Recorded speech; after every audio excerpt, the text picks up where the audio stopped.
ब्रह्मचर्य, शाकाहारी, अपनी प्रवृत्ति को, अपने बिजनेस को, अपने नौकरी धंधे को, अपने बच्चों को, अपने सोशल को संभाल रहे हैं, परंतु कोई भी व्यक्ति अपने जीवन में संपन्न और संपूर्ण नहीं होता है। अचानक कोई भी परिस्थितियां आती है या कोई भी कारण बनते हैं, बहुत तो नहीं, थोड़ा बहुत क्रोध आ जाता है, चिड़चिड़ापन हो, कभी किसी के से कुछ घृणा या नफरत हो जाती है। ऐसे में उनको के लिए तो कोई भी परिस्थिति में हमें विचलित ना करे, उसके लिए आप कोई हमें मंत्र दीजिए, कोई विधि बताइए। ओम शांति।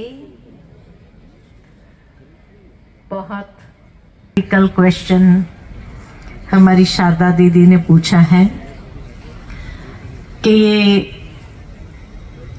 बहुत देखा जाता है कि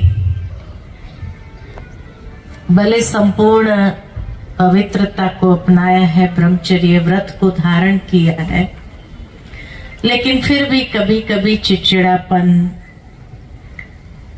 थोड़ा आवेश, किसी के व्यवहार को देख करके घृणा नफरत आ जाती है। तो यही कहूंगी कि गृहस्थ जीवन ये एक आधार है, एक दूरी है जिस पर उनका पूरा संसार चलता है। और जब से ये धारणा को अपनाते हैं, तब से लेकर के अनेक आत्माओं की नजरें इनके ऊपर टिकी हुई होती है, क्योंकि पहले का जीवन भी आपका देखा है, गृहस्थ जीवन, बाबा का बनने के बाद का जीवन भी वो देख रहे हैं, और बातें इतनी नजर नहीं आती है, लेकिन थोड़ा सा चिड़चिड़ापन भी आता है या आवेश आता है, वो सबको प्रत्यक्ष में दिखाई देता है। और कई बार कई लोग सोच भी लेते हैं, बोल भी देते हैं, बाबा के बनने के बाद भी इतना गुस्सा आता है, बाबा के बनने के बाद, इस ज्ञान मार्ग में चलने के बाद भी ऐसा व्यवहार होता है। इसलिए है जो हमें मजबूत कर देती है। तो मुझे इसी बात को लेकर के एक बात याद आई कि हमारी परम आदरणीय गुलजार दादी जी जब मधुबन में थे, और जब किसी का ऐसा व्यवहार देखते थे और हम दादी के पास जाते थे कि दादी देखो, इतना पुराना होते हुए भी ये ऐसा करता है, ऐसा करता है, तो दादी हमेशा यही, और कल भी बाबा ने मुरली में, परसों भी बाबा के बच्चे राजधानी बन रही है। जब राजधानी बन रही है तो वैरायटी तो होंगे ही, नंबरवार तो हर एक होंगे ही। सारे नंबर 1 हो जाए तो फिर आपके नौकर चाकर कौन बनेंगे, आपकी सेवा कौन कर। किसी के भी व्यवहार को देख करके जब दादी के मन में हमेशा ये बात आती थी, इसलिए दादी को कभी उनके ऊपर गुस्सा नहीं आता था, रहम आता था।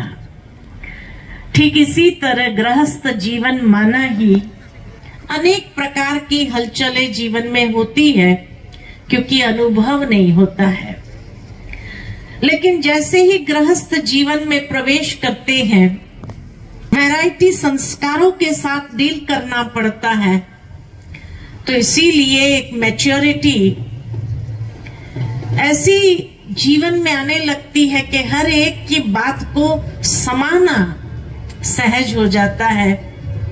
और जैसे ही उन बातों को अपने अंदर समा लेते हैं कि फिर उन है कि ये भी बाबा के ही बच्चे हैं।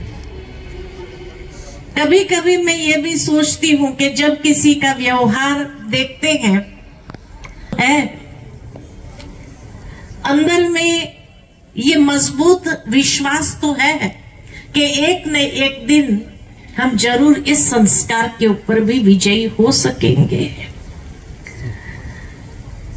कोर्स तो कई लोग करके जाते हैं लेकिन हिम्मत नहीं होती, इसलिए बाबा का हाथ छूट जाता है।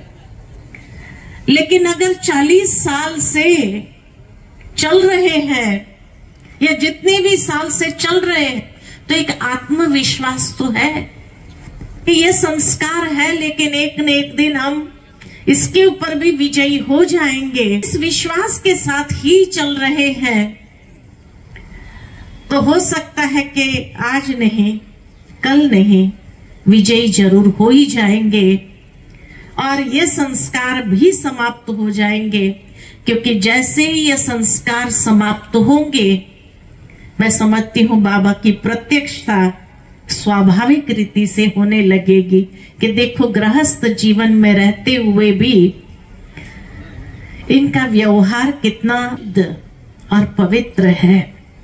क्योंकि जहां तक थोड़ी सी भी चिड़चिड़ापन और गुस्सा आता है, नफरत की भावना होती है, वो दिखाई देती है। और उसी के कारण कई लोग जो विश्वास करना चाहते हैं लेकिन सोचते हैं जब इनमें ही परिवर्तन नहीं है तो हमारे में कहां से आएगा, तो वो पीछे कदम ले लेते हैं। लेकिन जैसे ही ये धारणा मजबूत हो जाएंगी, स्पिरिचुअल मैच्योरिटी जैसे ही अपने अंदर आ जाएगी और एक समान दृष्टि हरेक के प्रति हमारी बन जाएगी कि बाबा की प्रत्यक्षता आप युगल मूर्त आत्माओं के द्वारा ही बहुत सहज, स्वाभाविक और प्रैक्टिकल रीति से हो सकेगी। फिर ब्रह्मा कुमारी इस पीछे हैं लेकिन आप लोग शोकेश में आगे हैं, तो जरूर है आपके द्वारा अनेक आत्माओं को भी ये आत्मविश्वास अपने अंदर जरूर आएगा।